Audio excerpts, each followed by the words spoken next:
ना, मतलब कि लड्डू में गाय के मांस को मिलाकर भक्तों को यानी वहां के श्रद्धालुओं को वितरित किया जा रहा था। इन पूरी प्रक्रिया को देखेंगे, क्या सच है, इसके पीछे का राजनीति क्या है, राजनीति कौन से खेल खेल रही है, क्या नायडू जी राजनीति अपने चमकाने के लिए कर रहे हैं, क्या नायडू जी को जेल हो सकती है।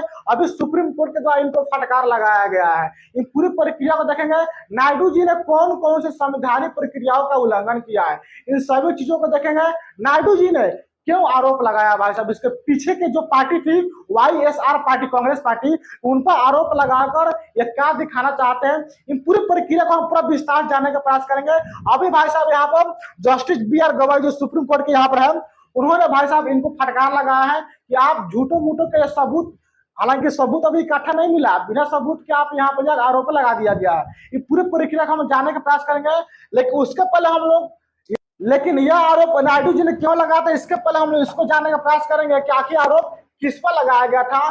तो यह आरोप नायडू जी ने इसके पहले के जो आंध्र प्रदेश को, जो आंध्र प्रदेश जो पार्टी थी जिसको हरा कर यह राजनीति में यानी मुख्यमंत्री के पद पर शामिल हुए हैं, वो पार्टी का नाम था भाई साहब YSR कांग्रेस पार्टी। इसी कांग्रेस पार्टी पर आरोप लगाया गया था कि भाई साहब आप ही ने उस लड्डू में गाय की मांस को, गाय की चर्बी को इस्तेमाल करके जनता को बीच में बांट रहे हैं।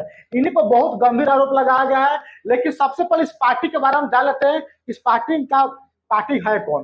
देखिए, इस पार्टी के बारे में बात करें, इसकी स्थापना 2011 में हुई थी, 2011 में हुई थी। और इस पार्टी के नाम YS राजशेखर रेड्डी के नाम पर रखा गया था, जो आंध्र प्रदेश के मुख्यमंत्री रह चुके हैं, जो 2004 से लेकर 2009 तक आंध्र प्रदेश के मुख्यमंत्री वहां पर आए थे। यहाँ पर इनका बेटा का नाम था भाई साहब YS जगनमोहन रेड्डी थे, और यही YS जगनमोहन रेड्डी 2019 में मुख्यमंत्री के चुनाव के पद लड़ रहे थे, लेकिन बेचारा यह हार गए। और इन्हीं के ऊपर उद्देश्य क्या था, YS राजशेखर रेड्डी के नीतियों को आगे बढ़ाना था, कि वो जो विकास कर रहे हैं उनकी नीतियों को आगे बढ़ाया जाए और समाज के कमजोर वर्गों कल्याण के लिए काम करना था।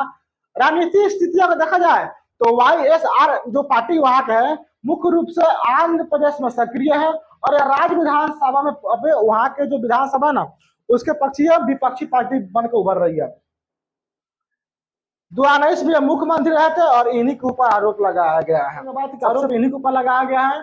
लेकिन यहाँ पर हम इस टॉपिक को थोड़ा सा स्टॉप करते हैं और आपसे एक सवाल पूछते हैं। सवाल यह होगा कि अभी किस भारतीय अभिनेता को दादा साहेब फाल्के पुरस्कार मिला है, इसका जवाब आप लोग इस कमेंट बॉक्स में अवश्य दीजिएगा। बात करते हैं, लेकिन यह आरोप जो भी लगाया गया है, जो भी आरोप लगा कि आपने भाई साहब गाय के उसमें गाय के चर्बी के इस्तेमाल किए हैं, गाय के मांस के इस्तेमाल किए हैं, ये कहाँ तक सच है कि पूरा की पूरा जब ये बात अदालत तक पहुंचा, सुप्रीम कोर्ट तक पहुंचा, तो सुप्रीम कोर्ट ने आंध्र प्रदेश के मुख्यमंत्री नायडू जी को फटकार लगा दिया कि आपका यह बात पूरी तरह से गलत है, सबूत मिला नहीं, सबूत का इकट्ठा किया नहीं।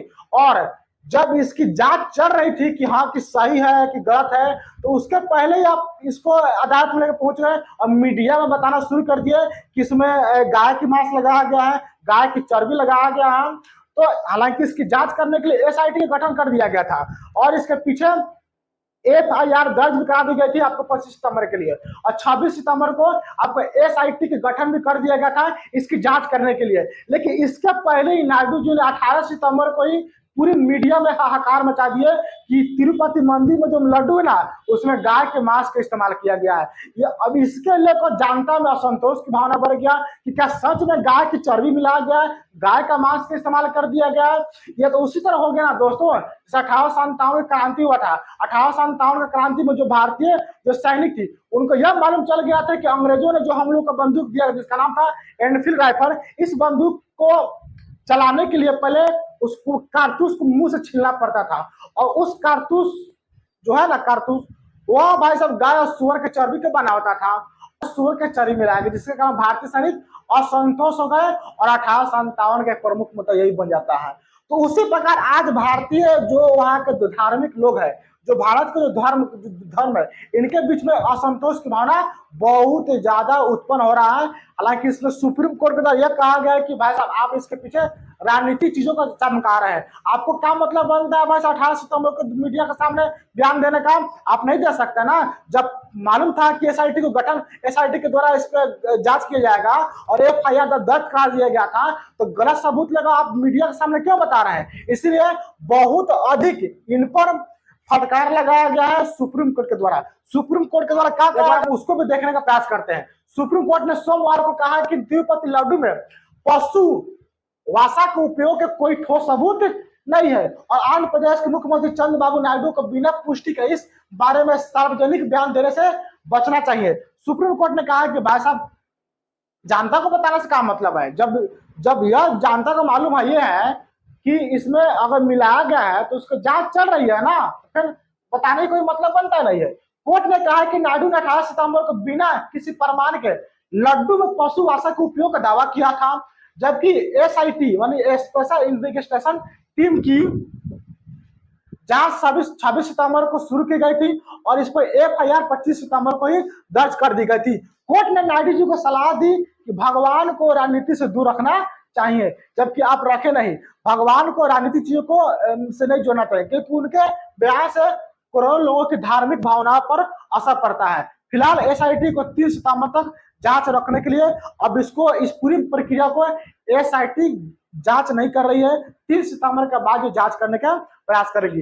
हालांकि चंद्रबाबू नायडू ने इसमें धार्मिक चीजों को लड़ाने का प्रयास किया, हालांकि हम नहीं कर रहे हैं।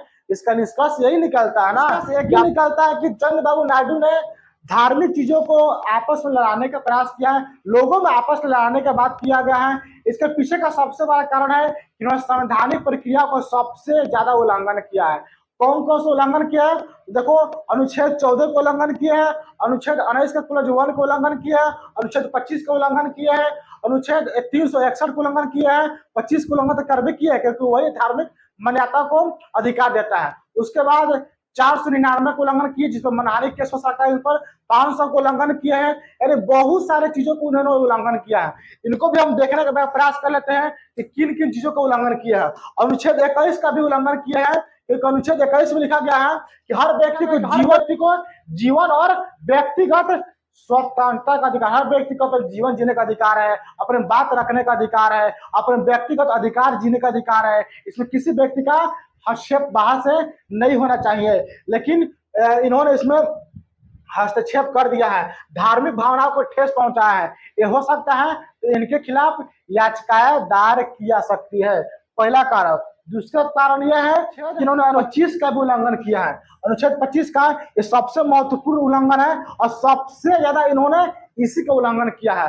धार्मिक स्वतंत्रता का अधिकार, यानी हर व्यक्ति को अपने अपने धर्म मानने का अधिकार है, हर व्यक्ति को अपने धर्म प्रचार करने का अधिकार है, अपने विचार रखने का अधिकार है। इसमें उन्होंने इसका उल्लंघन किया था लेकिन इन्होंने धार्मिक भावनाओं को ठेस पहुंचाने का काम किया है। अनुच्छेद 19 का उल्लंघन किया है। हर व्यक्ति को अपने बात रखने का अधिकार है, अपने अभिव्यक्ति, वाक और अभिव्यक्ति की आजादी है। लेकिन इसका मतलब यह थोड़ा हुआ कि आदमी को सब कुछ अधिकार तो कुछ भी बोल ही देगा, नहीं। लेकिन चंद्रबाबू नायडू ने कुछ भी बोल दिए थे बिना सबूत के, बिना जांच पड़ताल के।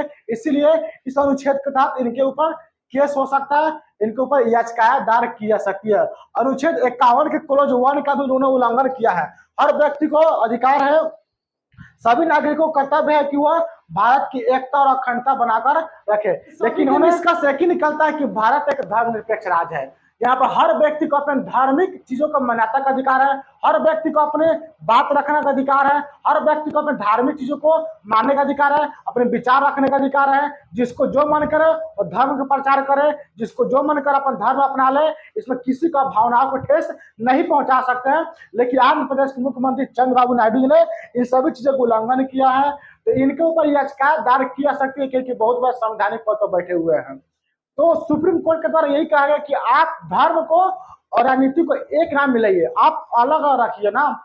तो आपकी इस प्रतिक्रिया पर क्या राय है? 3 अक्टूबर के बाद इस पर क्या राय है?